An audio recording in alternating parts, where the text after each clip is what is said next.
What's going on, guys? Jeff with the Motor Mindset channel here. We're back for part 3 of our 1969 Yamaha DS6 project.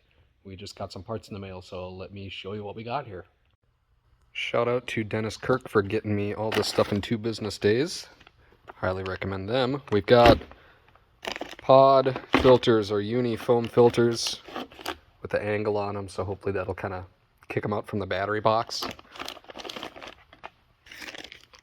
We've got OEM Mikuni needles and seats.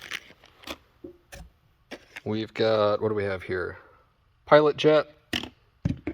Pilot Jet's come in a pair. I think I got 25s and 30s. I don't remember. We'll have to get those opened up. And I also bought a set of 120 mains. I did find stock jetting is 110 main and a 30 on the Pilot. 30 seems, I don't know, seems kind of fat, but we'll try it here. We've got a chain breaker tool, which goes really well with our chain. Is that it? Got some stickers. I think that's all we got, but hopefully that's all we need. So let's get back at it. I say let's toss those carburetors together. I think I'm going to put the 120 mains in the carbs just because these filters flow a lot better than a stock airbox would. And then we've got our new needles and seats. I know the old ones are pretty worn out. So I'm going to get these carbs put together and I'll bring it back. Carburetors are all back together. We're running stock Pilot Jets, which are the 30s, and then we bumped up a jet size on the mains to 120s. Hopefully to compensate for our new foam filters. So, through the magic of YouTube, I'll bring you back when these are on the bike. Carburetors are back and installed. We've got our slides installed and caps screwed down. What we're going to do now is we're going to take up that slack that we have in the throttle here. So we've got quite a bit of play before we start to even pull. The way we do that is we're going to loosen these lock nuts up here. And we're going to unthread it. It's just like any other cable. We're going to unthread it and we're going to lengthen that outer casing, and that'll take up all that slack. So I'm going to get these loosened up and then do them evenly. Once I do that, I'm going to kind of twist the throttle and feel where each one is pulling, or at what point each one starts to pull, because then we know our carbs are going to be pretty close to being in sync. So I'm going to get going with that. We got our throttle pull synchronized here. We also took up quite a bit of slack in our throttle here. This little bit I've got left, I think, is just the cable where it fits into the end of the throttle tube. I think there's just a little bit of play in that. I did end up doing a little bit up on the bars here as well, but seems to pull nicely, seems to return nicely. I think next I'm going to get our new foam filters all oiled up and then get those installed. And then I think we are ready to give it a little test run.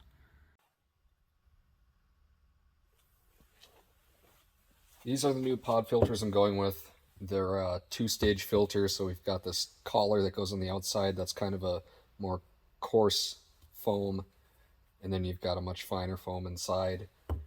And these are meant to be oiled. I'm going to be using K&N air filter oil on uni filters. Don't tell anyone. The idea of the oil is it traps all the super fine dust that like a paper filter normally wouldn't, while also allowing more airflow than like a stock paper element.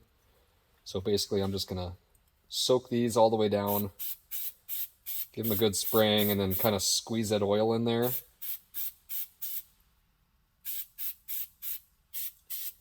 Get the ends to get inside there. I'm not really concerned with over oiling them. It's a two-stroke, they burn oil anyway, so. The only trouble you can get in over oiling a filter like this is if it's on like a fuel injected vehicle with a mass airflow sensor, because sometimes they can get gummed up if you over oil stuff and then you'll get a check engine light. But something like this, it's not really going to make that big of a difference. Just give it a squeeze. This also has kind of a coil spring inside of it so it doesn't collapse under vacuum. Kind of work these in. And I think we're just going to hit our outer collar. You know, I think I'm going to put these on first and then maybe spray them. Let's see. I want to get it right so you can read the logo on each side. Why would I buy the genuine article if you don't know? These just kind of slide on.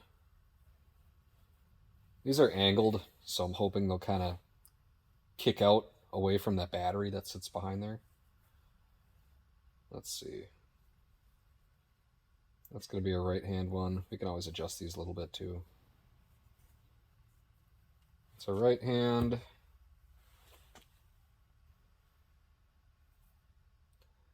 It's going to be a left hand.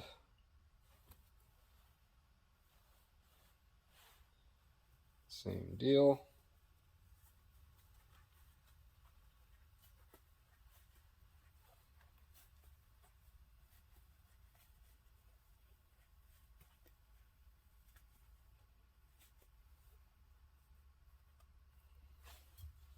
And we'll do the same with these.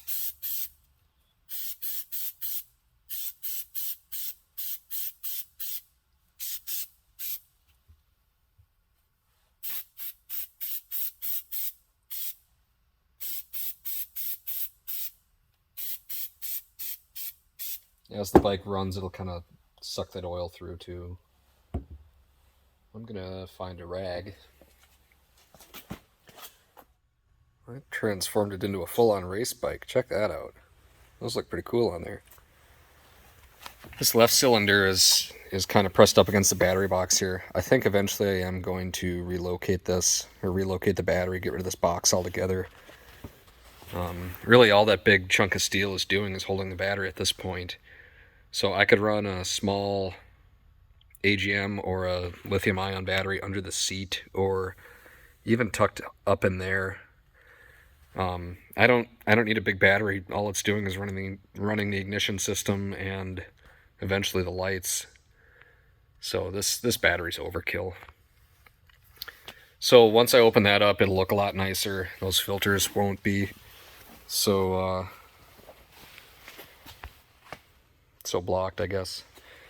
So we don't have our chain on it yet, but I'm kind of getting a little antsy to hear it run and see if it runs any better with these new jets and filters and stuff. So we're going to get the rest of that chain out of there, and we're going to wheel you over to the shop and get you set up on the tripod.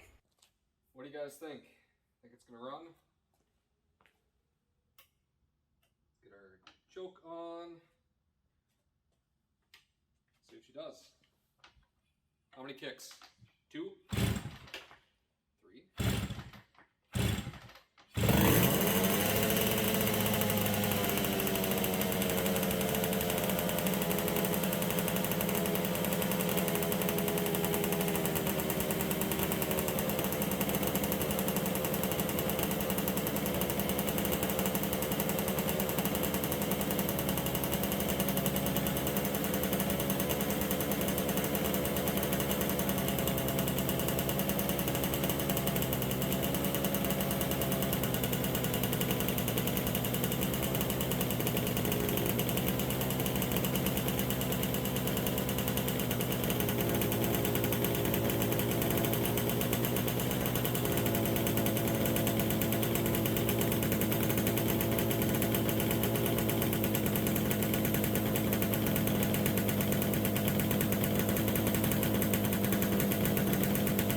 it sounds pretty good. Sounds a lot more snappy than it used to.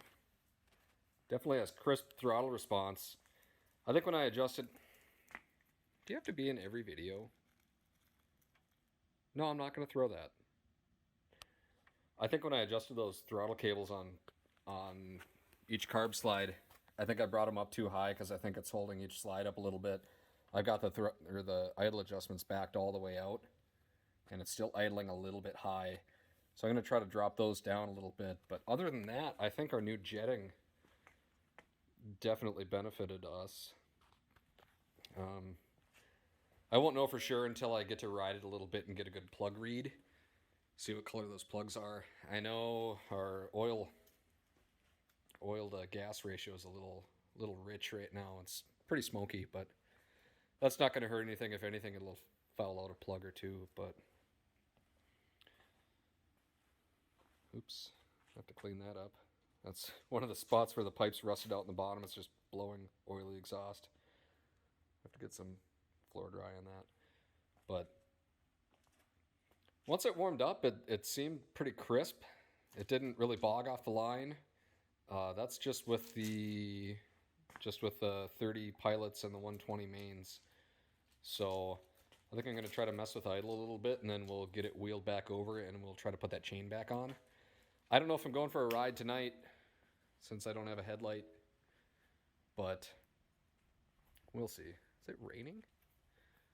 It is. Well, I'm definitely not going for a ride tonight, but we'll see if we can tackle this chain next. But right now I'm going to just drop those cables back down and see if I can get it to idle. Alright, I've got those cables dropped down a little bit here. We'll see if that made a difference.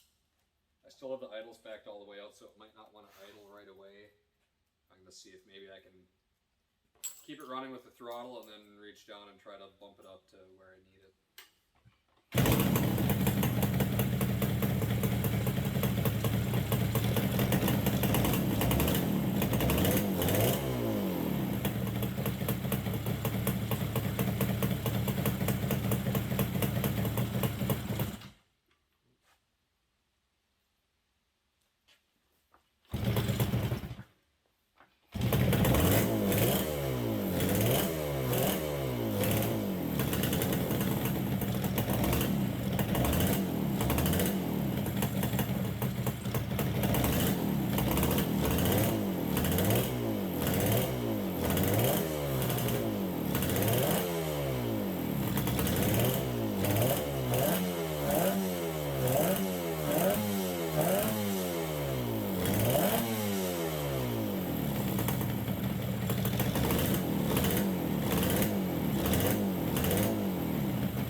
mess with it some more. Once I ride it a little bit, I'm sure it'll probably start to run more and more. I don't know how much it was run by the previous owner. I know he drug it out of a field. It was locked up when he got it, so who knows how much runtime this bike actually has on it. So I'm going to say let's wheel you back to the other side of the shop and let's get a chain set up.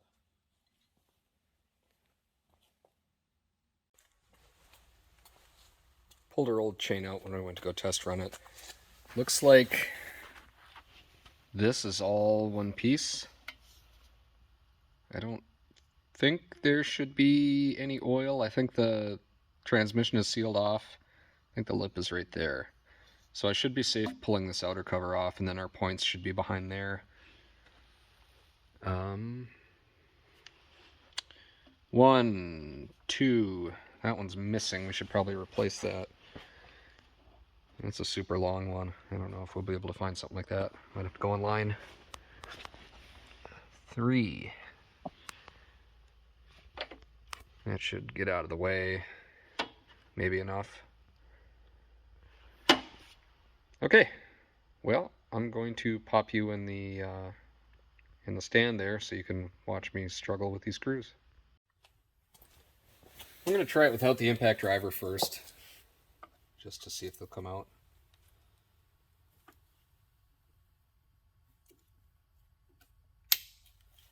That one broke free. Somebody's definitely been in here before.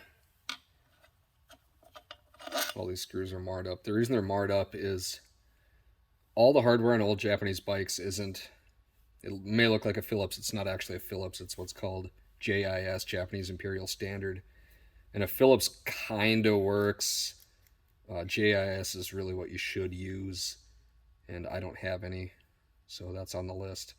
And Phillips will work, but eventually your screws are all going to look like that. So JIS screwdrivers are available online. They're not terribly expensive.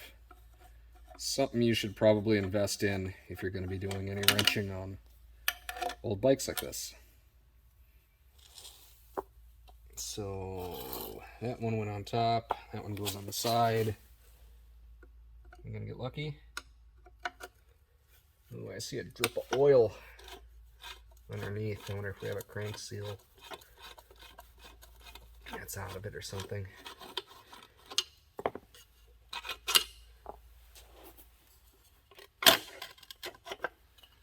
You rotate it, maybe? Oh, I didn't think I'd... There we go. I didn't think I'd have to take that brake pedal assembly off. So we've got oil in there, and I don't think we should. We also have... What's that? Okay. Mitsubishi dynamo setup. Well, not a dynamo. I guess it's just a generator. 2 sets of points. They look to be intact. They don't... Our timing does not look right at all. Once I get my shop manual, I'm going to look into this timing. It's interesting how each set of points has its own separate timing adjustments. They're completely independent from each other. I think that's kind of unique. But this one looks like it's advanced all the way. I don't know what cylinder this is, and this one kind of has a little adjustment in the slot there. So I would guess that our timing is probably off, but that's something I'm not going to mess with today. We can save that for a future video. So here's our main sprocket. It's got some wear on it. We're gonna run it. The bearings don't feel bad in that. There's no side to side play. There's no up and down play. Everything feels kind of tight. And I don't think this bike has a ton of miles on it, so nothing should be super worn out on it. So I think next up is we take our old chain and we'll lay it out next to our new chain, add a link, and then get our new chain sized up. Our new chain, I think, is 110 links. I think this is supposed to be 92. Now it's 91, so I took that one out. So maybe I'd be better off just putting the new chain on I'll have to do some thinking about that. I'll bring you back. Okay, we've got Malaysia's finest chain. It's coated in cosmoline or something. It's just super sticky. So that's nice. We're going to try not to drop it in the dirt, but I guess that's a chain and that's what it does. So,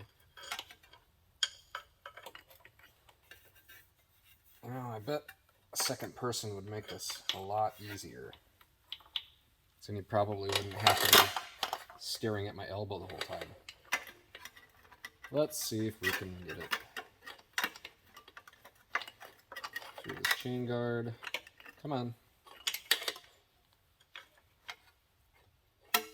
What is that wire for and why is it broken? So many unanswered questions. Okay. I think what I'm going to do is I'm going to put it on, wrap it around. It's going to be, like I said, it's going to be about 20 lengths too long. So I'm going to take my paint marker and I'm going to mark where I want it to be. I've got the axle pushed all the way forward in the swing arm, so we'll, I think, give it one extra link and then we'll be able to adjust it back. We're going to be using our fancy new chain breaker tool here. So what this does is, this bigger bolt, you tighten it down and it clamps down on the side plates of the chain. Focus. And then once you get that nice and tight, the smaller inner one you crank down and that pin will push the pin all the way out of the chain so you don't have to, come on, focus. So you don't have to focus like I'm not doing right now. So you don't have to get the grinder out and do it like I did in the last video. So we're going to give this a shot here. This is our link. Duke, leave it.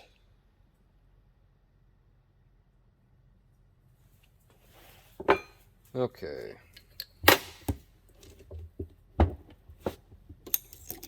So, get this backed out. Make sure that's backed out too. There we go. Make sure it's on there square so it's not going to slip off. Gonna crank down our inner one there, and then we're going to start with our pin driver.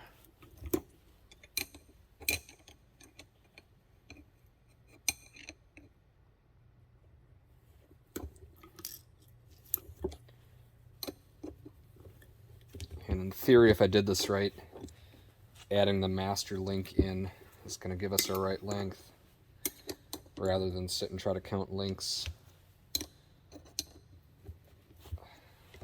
Is it going?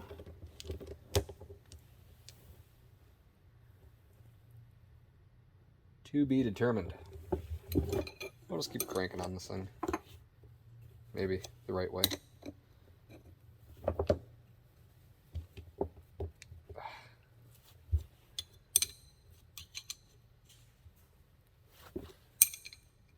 I think, there we go. I was going to say, once it pops, all these pins are kind of peened over.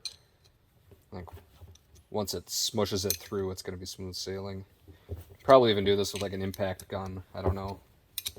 Didn't read the instructions on the box, so. There we go.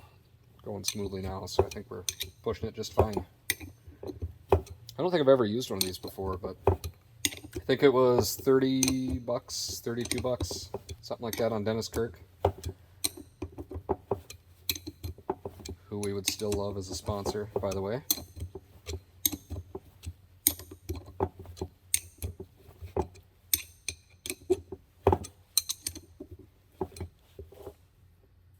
Yeah, we're getting it. Neat little tool.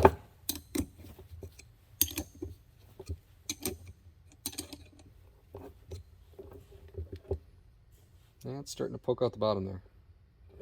I don't know how far we have to go until it stops, I guess.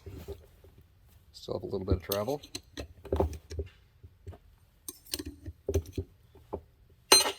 There we go. Look at that. We'll back this off. We don't even need tools for that.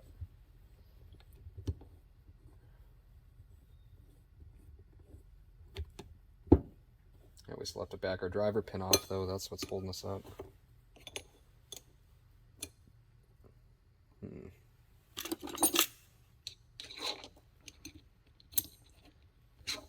There we go.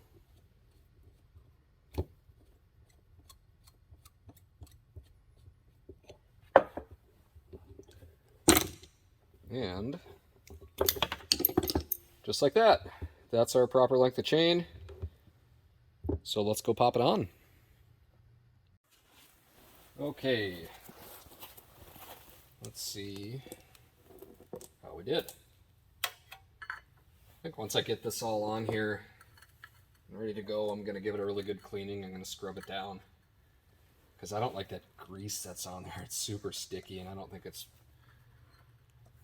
a lubricant necessarily. I think it's just for like shipping purposes, so it doesn't get all rusty in the packaging, since it came on the boat from Malaysia.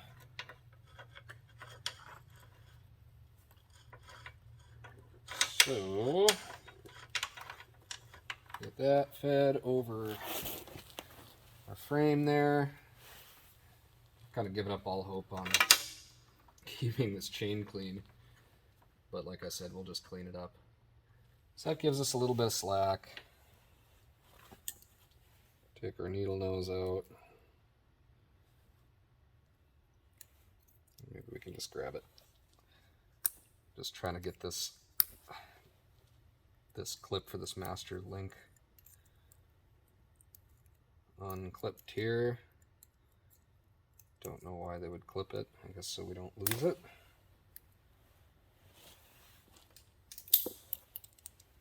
Can we grab it with vice grips?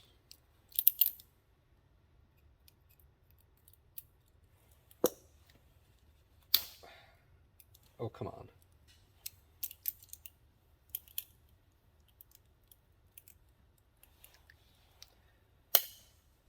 Really? No, I don't really want to. Come on. I don't want to mess with this too much because I don't want to nick any of these rollers or these pins or anything.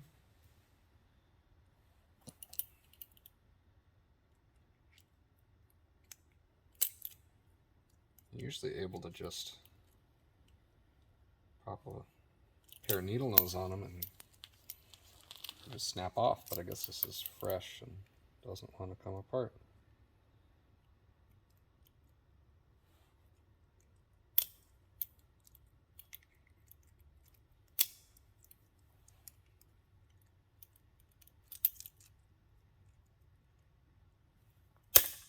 There we go.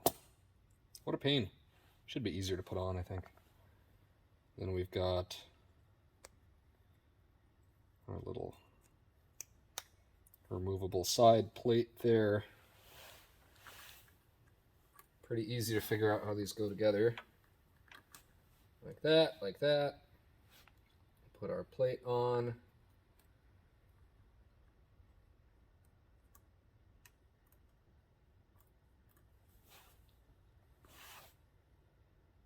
Put our clip on. I don't know if it makes a difference. I always put it so the closed edge is leading as the chain runs. Probably doesn't make a difference, but I thought I might have read that somewhere. I don't know. And get our needle nose on it. Try not to pinch our fingers. There we go. Now we have a super sloppy chain, but we'll get these adjusters pulled in here and we'll do it evenly on each side, and then I'm going to try to measure, do the best I can to measure distance so our wheel isn't crooked in the swing arm. If that's bad enough, you know, you can get uneven bearing wear and you can get uneven chain wear or even have the chain pop off. It's just a whole a whole big mess if you don't get it right. So I'm going to start working on that here. Since we are on the topic of getting our chain tension set, I just wanted to show you guys the proper way to do it here. You want to do it, you don't want to do it with the bike on the center stand, because then the swing arm and the rear suspension are in full droop. You want to have it set up where the bike is compressing the rear suspension under its own weight the best it can. Ideally, you do it with what's called a paddock stand, which comes in from the rear and supports the bike from a couple spools, one on either side of the swing arm, because that'll compress the suspension, it'll hold the bike perfectly upright, and then you can do wheel changes and other stuff like that. But the next best thing is get a block of wood and just put it under the side stand, so you can have the bike as upright as possible without tipping over the other side. Obviously, you don't want it super close in case you bump it. You don't need it falling on you. But just get it as close as you can comfortably, and that'll give you just kind of in the ballpark the right rear sag in your suspension to set your chain tension. As far as actual adjustment numbers go, I'm not sure what the factory spec is.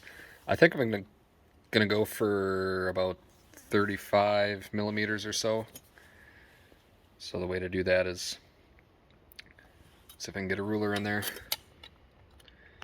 Get a ruler in there, get your top measurement on one point of the link, push it all the way down, put a little pressure on it, get your bottom measurement, then do the math. So, are you done? Are you done? We've got our chain slack set to about 35 millimeters here.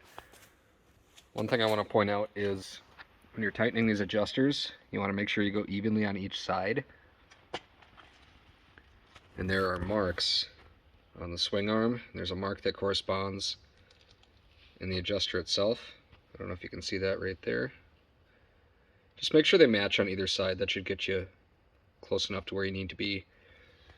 I've got the bike off the side stand now. It's on the center stand, so I'm going to give it a spin here. Make sure the chain isn't binding anywhere. Sounds good. I don't feel any tight spots. Wiggle that chain again. Check your tension again. Make sure it hasn't changed. And we should be set. I'm going to put that little side cover back on, and then I might try to buzz it around the shop here. Well, do you think this is going to be a success? Or do you think we're going to break something? Either on the bike or on me. Let's find out.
We've definitely still got some tuning to do. I'm sure you heard in the video. It's off the line. It's really boggy. It's running on one cylinder, but then it does pick it up higher up in the rev range. So it's kind of like, if anybody's ever ridden a two-stroke, it's like when you come on the power band, but super amplified. Because you're just boggy. That second cylinder kicks in. That's just kind of crazy for a 250. I don't know if that's carbs or if that's ignition. I would think since it picks up that second cylinder, it's probably carbs. I don't know if we're going to have to pull them apart for a third time and clean them again. Unless I'm totally missing something, I don't think so. We could have a fouled plug too, I guess. Might not be a bad idea to pull those out. Otherwise, maybe a coil's going bad. It could be any number of things. I know we've got good compression. Like I pointed out earlier, maybe it has to do with the timing on those points. And I don't want to mess with that until I get the book in my hands, so I know what I'm doing and what to set them at. But it runs. I guess that's all I can really ask for right now. So we'll do some more tinkering on it. I'll bring you back for another video, but I think that is going to wrap it up for now. So as always, thank you for watching. Please feel free to like and subscribe. Let me know in the comments if you want to see more of this stuff in the future. I have a couple other bikes coming up. I got some other stuff. Another Will It Run video. If you need to contact me, feel free to send me an email at motormindset1@gmail.com. Thanks for watching. Later. One last thing, I didn't film it, but I did want to let you guys know. I put a meter on our battery when we were running, and we were charging at 13.5 volts, which is awesome. So our charging system works, which leads me to believe our lighting system will work as well. I'm going to dive into that in the next video. I think we're going to take a little break from videos on this one. I'm sure you guys are sick of seeing it. I'm picking up a super cool bike tomorrow that'll be doing a video on. We also just drug this thing literally out of the woods, out of a scrap pile a couple hours ago. So you'll be seeing that in a future video too. Little overhead cam Honda. That should be a fun one. Hell yeah, brother.